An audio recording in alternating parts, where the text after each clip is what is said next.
You know, that keeping a fresh tree is important. And what you'll notice is our trees, we cut these very late as possible. So these fresh cut trees are as late as you're gonna get a tree cut. That means they're gonna stay fresh longer. Right. Some of the, and I'm not gonna put down a box store or anything else like that, but where I live, up in our area in Michigan, 6 million trees are cut a year. Right. You can't cut all 6 million trees at once the week before they come here.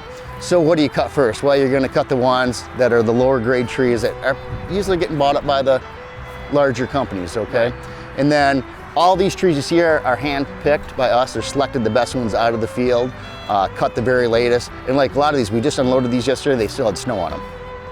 So to keep a tree fresh though, to kind of get back to your question there is, getting a fresh tree to start with really does help. That's probably the number one thing. Keeping water in it is next. And the fire damage isn't as much anymore because it used to be, you know, most lights are LED now. Right. So they're not putting out the energy in that. You know, back in they're the... not shorting out like they used to either. Exactly, you know, and back in the 70s, let's say, that, you know, all the bulbs were a lot hotter, more intensity and bigger bulbs. I think it was more an issue back then. Yeah.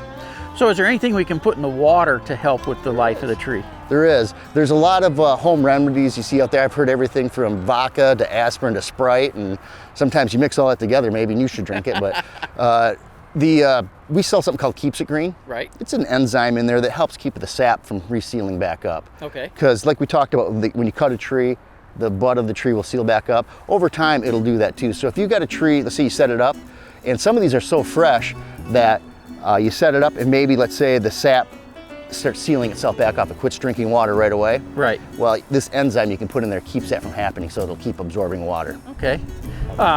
You know, I've seen some of these drip irrigation, like a tree IV type thing, where you got to drill into the side and keep water feeding in that way. Does it help? You know, not so much drilling in the side could help if it was sealed up on the bottom again. Right. Because really you just got to have a way for it to get sap.